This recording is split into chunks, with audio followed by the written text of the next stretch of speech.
नमस्कार दोस्तों, स्वागत है आपका एक और नए वीडियो में। और आज का टॉपिक है भौतिक भूगोल, जिसमें मैं आपको 300 प्रश्न कराने जा रहा हूं। वीडियो लंबी होगी लेकिन आपकी परीक्षा के लिए बहुत ही इम्पोर्टेंट होने वाली है। एसएससी में पूछे गए सारे प्रश्न मैं लेकर आया हूं, जो आपका BPSC, JPSC, JSSC, UPSC, PCS, army, police, teacher vacancy, सभी तरह की परीक्षाओं के लिए, सीटेट, टेट, सभी तरह की परीक्षाओं के लिए इम्पोर्टेंट होने वाली वीडियो है ये। तो पूरा वीडियो देख के जाइएगा, पूरा प्रश्न को आप नोट कर लीजिएगा। चलिए, और अगर आप इसका पीडीएफ मांगिएगा तो मैं पीडीएफ आपको अवेलेबल करवा दूंगा। ठीक है, तो चलिए स्टार्ट करते हैं। आप अपना व्हाट्सएप नंबर हमको अपने नाम सहित कमेंट जरूर कीजिएगा। तो चलिए स्टार्ट करते हैं वीडियो को और देखते हैं। आप जो देख रहे हैं, पहला सवाल ये है कि क्षुद्र ग्रह यानी एस्ट्रॉयड सूर्य के चारों ओर किनके बीच चक्कर लगाते हैं? क्षुद्र ग्रह यानी एस्ट्रॉयड सूर्य के चारों ओर किनके बीच चक्कर लगाते हैं? मैं ऑप्शन बता रहा हूं आपको। पृथ्वी और मंगल, मंगल और बृहस्पति, बृहस्पति और शनि, शनि और वरुण किसके बीच? आप देख सकते हैं बार बार रिपीटेड क्वेश्चन है, एसएससी में पूछे गए सवाल हैं ये। तो एसएससी में पूछे गए सवाल आखिर सेम रहता है सभी परीक्षाओं में। तो देखिए, इसका आंसर जो है हो जाएगा, वो हो जाएगा मंगल और बृहस्पति। क्षुद्र ग्रह मंगल और बृहस्पति के मध्य क्षेत्र में सूर्य की परिक्रमा करने वाले छोटे से लेकर सैकड़ों किलोमीटर आकार के पिंड हैं। इसकी उत्पत्ति ग्रहों के विस्फोट के फलस्वरूप टूटे खंडों से हुई है, याद रखिएगा। ठीक है, चलिए नेक्स्ट सवाल आप देख सकते हैं कि आकार के संदर्भ में वरुण हमारे सौरमंडल में डैश स्थान पर आता है? वरुण यानी नेपच्यून। तो देखिए, आकार के संदर्भ में वरुण जो है यानी नेपच्यून जो है, ठीक है, ये चौथे स्थान पर आता है। यानी व्यास की दृष्टि से सौरमंडल का चौथा सबसे बड़ा और तीसरा सबसे भारी और सबसे सघन ग्रह है ये। ठीक है, इसका आकार पृथ्वी के आकार की तुलना में 17 गुना बड़ा है और यह सौरमंडल में सूर्य से दूरी के क्रम में 8वां दूरतम ग्रह है। चलिए आगे देखते हैं। सूर्य की बाह्यतम परत को कहते हैं, क्या कहते हैं? तो देखिए, सूर्य की बाह्यतम परत जो है, बाह्यतम परत को कहते हैं किरीट यानी कोरोना। ठीक है, सूर्य का बाह्यतम परत को केवल सूर्य ग्रहण के समय देख सकते हैं।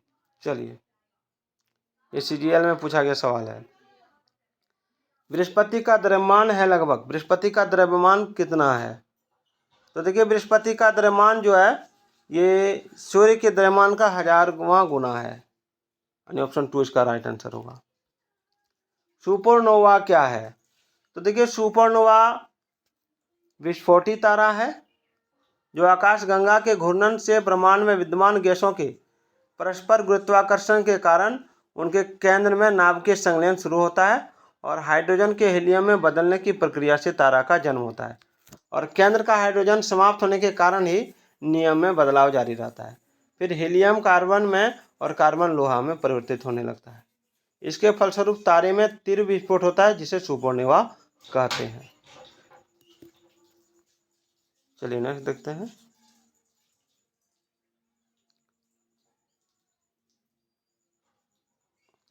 छठा नंबर सवाल है, निम्नलिखित में से किसे ब्लू प्लेनेट कहा जाता है?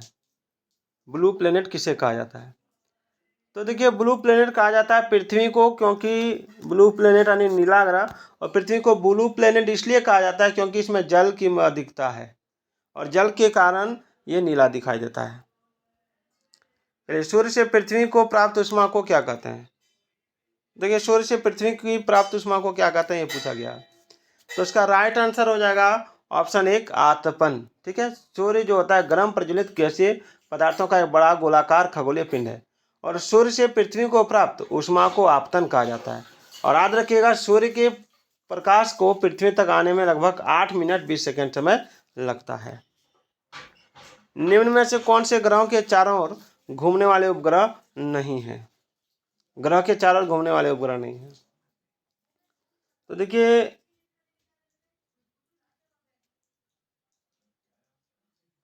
बुध तथा शुक्र जो है, ठीक है, बुध तथा शुक्र जो है, याद रखिएगा इसका आंसर होगा। यानी बुध सबसे छोटा ग्रह और इसका सबसे विशिष्ट गुण है इसमें चुंबकीय क्षेत्र का होना। और शुक्र सबसे चमकीला एवं सबसे गर्म ग्रह है। यह अन्य ग्रहों के विपरीत एंटी क्लॉकवाइज घूर्णन करता है। ठीक है, चलिए निम्नलिखित में से किसके भीतर बृहस्पति का गैलीलियन उपग्रह नहीं है? तो देखिए इसका राइट आंसर हो जाएगा ऑप्शन 4 डिमोस। जो विकल्प है डिमोस को बृहस्पति के ज्ञात 63 उपग्रहों में समाहित नहीं किया जाता है। डिमोस व फोबस को मंगल ग्रह के उपग्रह के रूप में माने जाते हैं और यूरोपा, गैनीमेड और कैलिस्टो ये बृहस्पति के उपग्रह हैं और डिमोस और फोबस किसके हैं? मंगल ग्रह के। सूर्य ग्रहण उस समय होता है, कब होता है सूर्य ग्रहण? सूर्य और पृथ्वी के बीच चंद्रमा जब आ जाता है तो सूर्य ग्रहण होता है। चलिए, जब चंद्रमा पूरी तरह से सूर्य को ढक लेता है तो उसे क्या कहते हैं? तो देखिए चंद्रमा जब पूरी तरह से सूर्य को ढक लेता है तो उसको कहते हैं उम्ब्रा। एक मिनट, उम्ब्रा यानी प्रछाया। ठीक है, सूर्य पृथ्वी के बीच में चंद्रमा के आ जाने के कारण सूर्य ग्रहण होता है और छाया का पूरी तरह काला भाग जब सूर्य पूरी तरह अंधकारमय हो जाता है तो प्रछाया यानी उम्ब्रा कहलाता है और पृथ्वी से उम्ब्रा की दूरी कम होती है। पूर्ण ग्रहण केवल उसी संकुचित भूमि या पट्टी या समुद्र तट से देखा जा सकता है जहाँ से उम्ब्रा गुजरती है। चलिए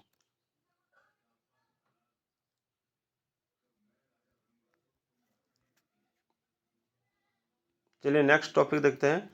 कमेंट जरूर कीजिएगा दोस्तों, और अगर इस तरह का पीडीएफ आपको चाहिए होगा तो हमको आप अपना व्हाट्सएप नंबर कमेंट कर सकते हैं। चलिए, ग्रहण के दौरान पड़ने वाली छाया का सबसे काला भाग कौन सा है? तो देखिए ग्रहण के दौरान पड़ने वाली छाया का सबसे काला भाग जो है वो हो जाएगा आपका, अभी मैंने बताया आपको, प्रछाया यानी उम्ब्रा। देखिए छाया का पूरी तरह काला और अंतरम भाग प्रछाया कहलाता है। इसके अंतर्गत किसी वस्तु द्वारा प्रकाश स्रोत पूर्णतः अवरुद्ध कर दिया जाता है। ऐसी स्थिति प्राय ग्रहण के दौरान होती है। चलिए, सूर्य आतप का पृथ्वी पर असमान वितरण मुख्यतः किसके कारण होता है? तो देखिए इसका राइट आंसर होगा पृथ्वी की गोलाकार आकृति के कारण। यानी पृथ्वी के अपने अक्ष पर झुके होने के आकार में लगभग गोल होने के कारण पृथ्वी पर आतपन यानी इंसोलेशन का वितरण असमान होता है। पृथ्वी की सतह पर समय की लंबाई और विकिरण को प्रभावित करती है जो कि ऋतुओं पर निर्भर होती है। चलिए आगे बढ़ते हैं। किस दिन पृथ्वी सूर्य के सबसे निकट होती है? तो पृथ्वी सूर्य के सबसे निकट होता है 3 जनवरी को। निम्नलिखित में से किस वैज्ञानिक ने यह सिद्ध किया कि सूर्य के चारों ओर प्रत्येक नक्षत्र का भाग मार्ग दीर्घवृत्ताकार है? तो देखिए इसका राइट आंसर जो हो जाएगा वो हो जाएगा आपका ऑप्शन 1 केपलर। केपलर के प्रथम नियम यानी कक्षों के नियम के अनुसार सूर्य के केंद्र बिंदु में रहने वाला प्रत्येक ग्रह दीर्घवृत्तीय कक्ष में सूर्य की परिक्रमा करता है और गुरुत्वाकर्षण बल के विपरीत प्रभाव के परिणाम स्वरूप कक्ष का आकार जो है दीर्घवृत्ताकार होता है और सूर्य के चारों ओर परिक्रमा करने वाले कक्षों के लिए केपलर के नियम की व्युत्पत्ति की गई थी, लेकिन यह नियम उपग्रह कक्षों पर भी लागू होता है। चलिए, 1948 में विकसित बिग बैंग सिद्धांत के लिए निम्न में से कौन सा एक वैकल्पिक सिद्धांत है जो ये बताता है कि ब्रह्मांड परिवर्तित नहीं होता, भले इसमें समय के साथ विस्तार होता है? तो देखिए इसका राइट आंसर हो जाएगा option 2 steady state universe. Big bang सिद्धांत के विकल्प के रूप में फ्रेड हाइली, थॉमस गोल्ड और हरमन बॉन्डी और अन्य वैज्ञानिकों द्वारा 1948 में स्थिर अवस्था का सिद्धांत, जिसे असीम ब्रह्मांड का सिद्धांत या निरंतर सर्जन के रूप में भी जाना जाता है, विकसित किया गया था। स्थिर अवस्था के सिद्धांत के अनुसार क्या होता है कि पदार्थ के लगातार सृजित होने के कारण प्रसारित ब्रह्मांड में पदार्थ का घनत्व अपरिवर्तित रहता है और यह सिद्धांत दावा करता है कि दृष्टिगोचर ब्रह्मांड मूलतः किसी भी समय और किसी भी स्थान पर समान रहता है। चलिए, विषु यानी इक्विनॉक्स तब होता है जब सूर्य ऊर्ध्वाधर देश के ऊपर होता है। तो ऑप्शन हो जाएगा इसका आंसर 4 भूमध्य रेखा के ऊपर।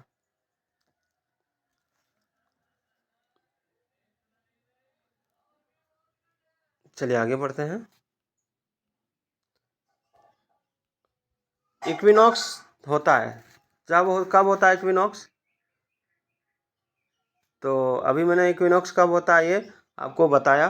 ये सवाल आप देख सकते हैं कि जब सूर्य जो है भूमध्य रेखा के ऊपर होता है, ठीक है, और ऐसी घटना वर्ष में 2 बार होती है, 21 मार्च और 23 सितंबर के आसपास। चलिए, विषुव यानी इक्विनॉक्स एकमात्र ऐसी घटना है जिस समय सूर्य विषुवत रेखा के ठीक ऊपर होता है, ठीक है, और इस खगोलीय घटना के कारण पूरी पृथ्वी पर दिन और रात की अवधि लगभग समान होती है। तो वही कह रहा है इसमें कि इक्विनॉक्स होता है जब दिन और रात बराबर होता है। पृथ्वी जिस समय सूर्य से सबसे अधिक दूरी पर होती है उस समय उसकी स्थिति क्या होती है? तो देखिए, पृथ्वी जिस समय सूर्य से सबसे दूरी पर होती है उस समय उसकी स्थिति ये होती है कि, एक बार सवाल दोहराता हूँ, कि पृथ्वी जिस समय सूर्य से सबसे अधिक दूरी पर होती है तो उस समय उसकी स्थिति क्या होती है? तो उसको कहते हैं एफेलियन। क्या कहते हैं? एफेलियन। यानी जून अयनांत के 2 सप्ताह बाद जब उत्तरी गोलार्ध में गर्मी होती है तो पृथ्वी अपसोर बिंदु पर सूर्य से बहुत दूर होती है, और इसके विपरीत दिसंबर अयनांत के 2 सप्ताह बाद जब उत्तरी गोलार्ध में सर्दी होती है तो पृथ्वी उपसौर बिंदु पर सूर्य के निकट होती है, उसको एफेलियन कहते हैं। चलिए आगे बढ़ते हैं।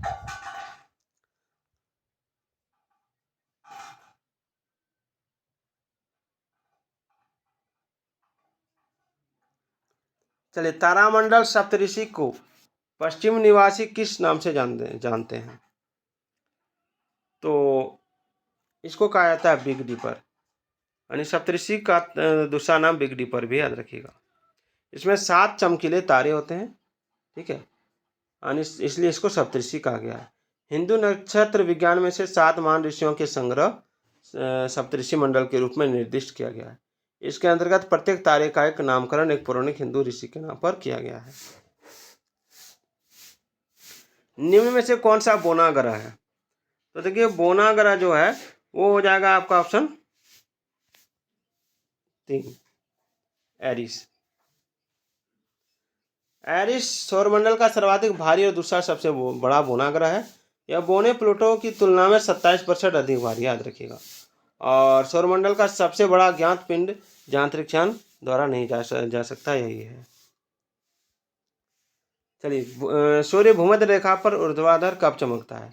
तो सूर्य भूमध्य रेखा पर ऊर्ध्वाधर चमकता है वर्ष में 2 बार, ठीक है। यदि कोई सितारा सूर्य से बड़ा है किंतु उससे दोगुना बड़ा नहीं है तो वह एक डैश में परिवर्तित हो जाता है। किसमें? तो वो परिवर्तित हो जाता है आपका ऑप्शन 1, पल्सर में।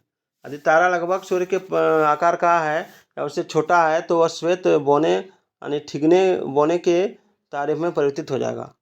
यदि तारा सूर्य से बड़ा है लेकिन सूर्य से दोगुने का आकार का नहीं है तो वह न्यूट्रॉन तारे या पल्सर तारे में परिवर्तित हो जाएगा। यदि तारा सूर्य से कई गुना बड़ा है तो वह ब्लैक होल में परिवर्तित हो जाएगा। अब देख सकते हैं ये CHSL में पूछा गया सवाल है। तारों तथा आकाशगंगाओं के द्रव्यमानों को डैश के संबंध में व्यक्त किया जाता है।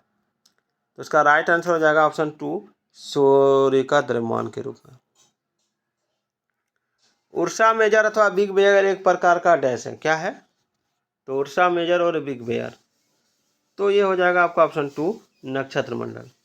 सप्तऋषि को ग्रेट बियर के रूप में भी जाना जाता है और यही उत्तरी आकाश में एक तारामंडल है, ठीक है। प्राचीन काल में यह टोलेमी द्वारा सूचीबद्ध 48 मूल तारामंडलों में से एक था और वर्तमान में 88 आधुनिक तारामंडलों में से तीसरा सबसे बड़ा तारामंडल है ये। चलिए आगे बढ़ते हैं।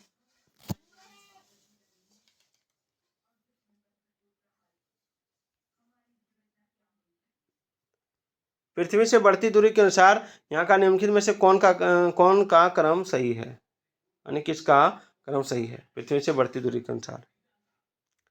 तो देखिए, इसका राइट आंसर हो जाएगा शुक्र, मंगल, बुध, बृहस्पति। पृथ्वी से बढ़ती दूरी के अनुसार इसका क्रम सही है।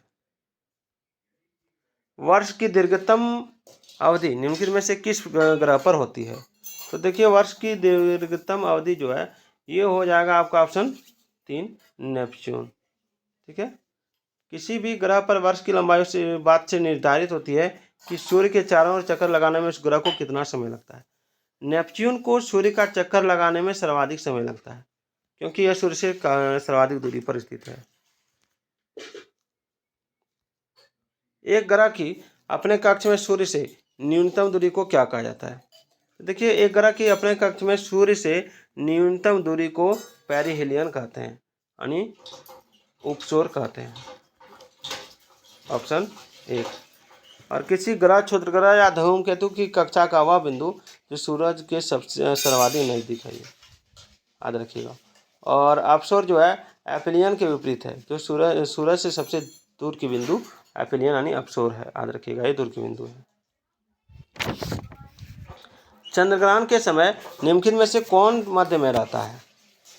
तो चंद्रग्रहण के समय जो मध्य में रहता है वो हो जाएगा पृथ्वी। कौन हो जाएगा? पृथ्वी। ठीक है, निम्नलिखित में से कौन सा ग्रह सूर्य से सबसे दूर है? सूर्य से सबसे दूर ग्रह कौन सा है? तो इसमें जो हो जाएगा वो हो जाएगा वरुण, याद रखिएगा। इनमें से कौन पृथ्वी के आकार की तुलना में छोटे ग्रह हैं? तो पृथ्वी के आकार की तुलना में छोटा ग्रह जो है वो है आपका ऑप्शन 3 शुक्र और मंगल। ओरियन तारामंडल का सबसे चमकीला तारा निम्नलिखित में से कौन सा है? तो इसका राइट आंसर हो जाएगा आपका ऑप्शन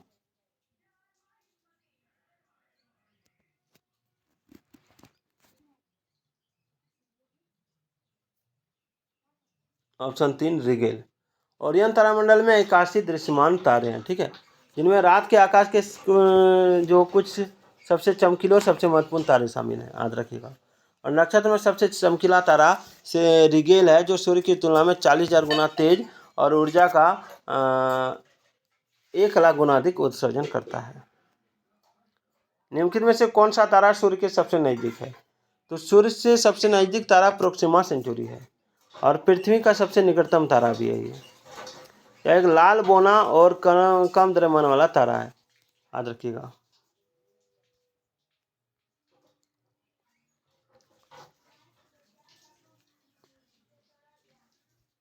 चलिए, ब्लड मून शब्द का उपयोग किसके लिए किया जाता है? ब्लड मून शब्द का उपयोग किया जाता है, आपका हो जाएगा ऑप्शन 3 चंद्र ग्रहण। सुपर मून तब होता है जब चंद्रमा और धरती के बीच में दूरी सबसे कम होती है और इससे पृथ्वी, चंद्रमा और सूर्य के बीच में आ जाती है, जिसके बाद चांद की चमक काफ़ी ज़्यादा होती है। और दूसरी तरफ जब चंद्र ग्रहण के दौरान चंद्रमा सुर्ख लाल हो जाता है तो उसे ब्लड मून कहा जाता है। ओरियन तारामंडल को अन्य किस नाम से जाना जाता है? तो देखिए ओरियन तारामंडल को जाना जाता है आपका ऑप्शन 4 हंटर के नाम से। सबसे बड़ा तारामंडल यानी कंस्टेलेशन किसे माना जाता है? तो सबसे बड़ा तारामंडल माना जाता है आपका ऑप्शन 1 हाइड्रा को। 88 आधुनिक नक्षत्रों में सबसे बड़ा है, जिसकी माप 1303 वर्ग डिग्री है और 100 डिग्री पर भी सबसे लंबा है। एक लंबा पतला तारों वाला घुमावदार क्षेत्र है जिसका नाम ग्रीक पौराणिक कथाओं में कई सिर वाले समुद्री सर्प हरक्यूलस के नाम पर रखा गया है। चलिए, सूर्य का व्यास पृथ्वी के व्यास से डैश जाना जाता है। तो सूर्य का व्यास जो है पृथ्वी के व्यास से कितना है? तो 109 गुना, यानी सूर्य पृथ्वी से 8,64,400 मील दूर है। चलिए, किलोमीटर में बता दूं मैं आपको,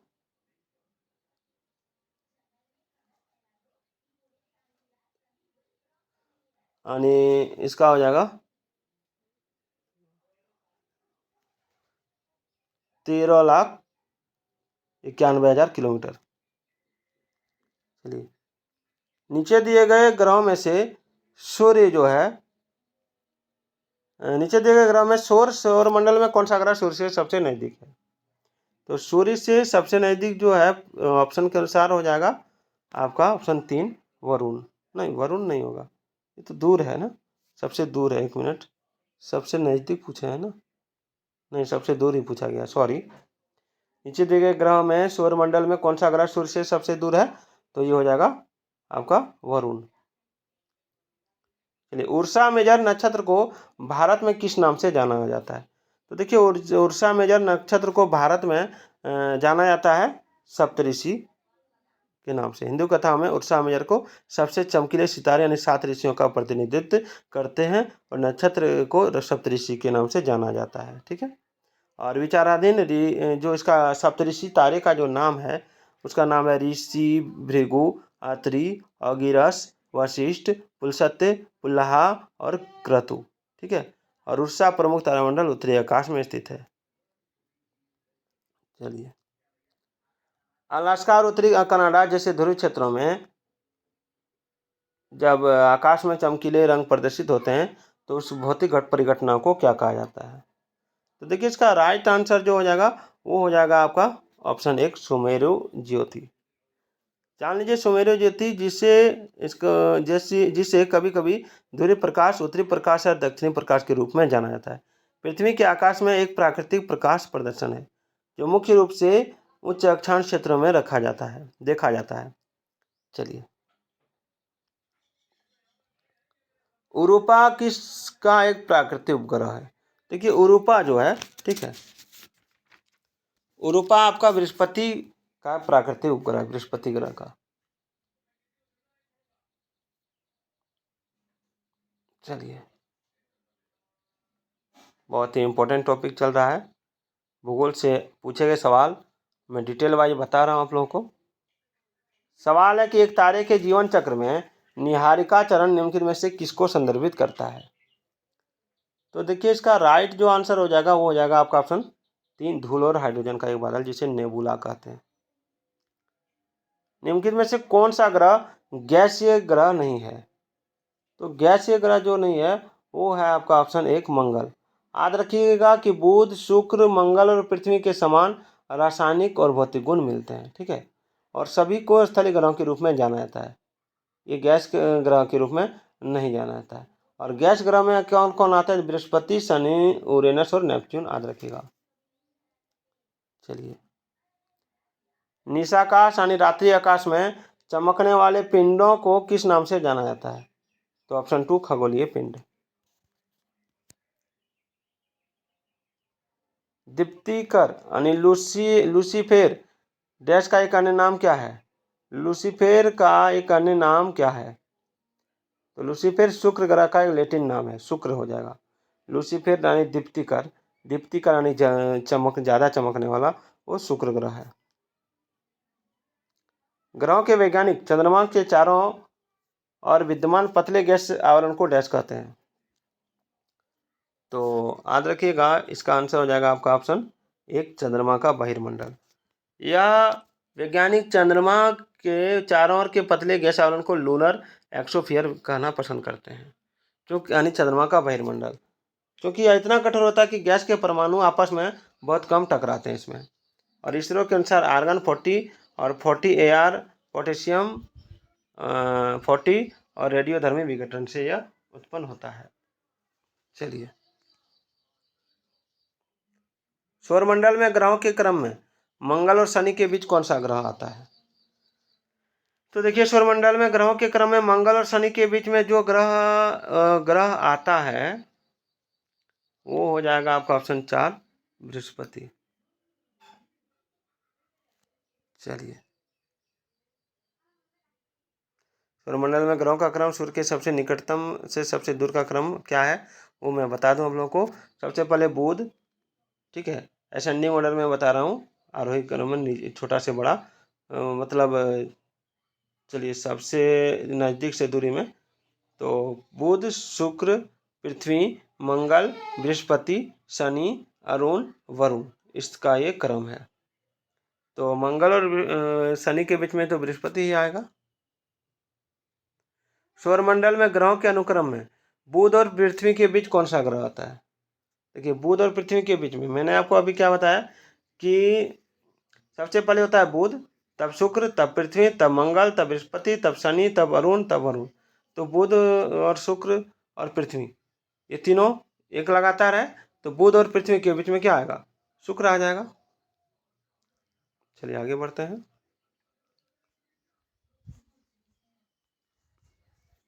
चलिए चंद्रमा की त्रिज्या कितनी है, चंद्रमा की त्रिज्या, तो चंद्रमा की जो त्रिज्या है वो हो जाएगा आपका ऑप्शन 4, 1.74 गुना 10 पर पावर 6 मीटर में आएगा ये। चलिए वर्षा के किस दिन सूर्य पृथ्वी से सबसे दूर होता है, एक स्थिति में जिसे अपेल कहा जाता है। तो इसका राइट आंसर जो हो जाएगा वो हो जाएगा आपका ऑप्शन 4 जुलाई को। खगोल विज्ञान में अपसे रानी अपलेन एक शुक्र या धूमकेतु एक ग्रह या धूमकेतु की कक्षा में वह बिंदु है जो सूर्य से सबसे अधिक दूरी को संदर्भित करता है और 4 जुलाई की शुरुआत में पृथ्वी अपने अपसौर पर होती है। तो जनवरी की शुरुआत में उपसौर की तुलना में यह सूर्य से लगभग ज़्यादा दूरी पर होती है। बादल रहित दिन में एक खुले मैदान में खड़े होने पर किस समय आपकी परछाई सबसे छोटी बनेगी, तो देखिए इसका राइट आंसर हो जाएगा ऑप्शन 3, 12 बजे। दो कर्मागत अमावस्याओं के बीच की अनुमानित अवधि 150 दिनों की होती है, तो ऑप्शन 4 29.5 और दिनों की। निम्नलिखित में से किस ग्रह के चंद्रमाओं की संख्या सबसे अधिक है, तो इसका राइट आंसर हो जाएगा आपका ऑप्शन 2 शनि। ठीक है, शनि ग्रह ने अक्टूबर 1919 में सबसे अधिक चंद्रमा वाले ग्रह के संदर्भ में बृहस्पति ग्रह को पीछे छोड़ दिया। शनि के कुल 82 चंद्रमा है, 82। ठीक है, जबकि बृहस्पति के पास वर्तमान में आपका 79 चंद्रमा है। निम्न में से किसे ग्रह की गति के 3 नियमों की अवधारणा का श्रेय दिया जाता है, तो इसका राइट आंसर हो जाएगा ऑप्शन 3 जोहानस केपलर को।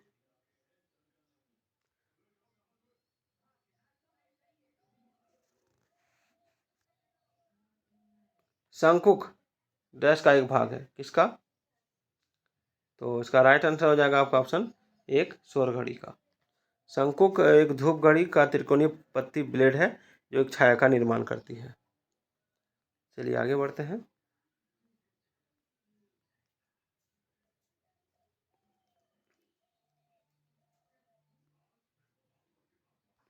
खत्म हो गया क्या,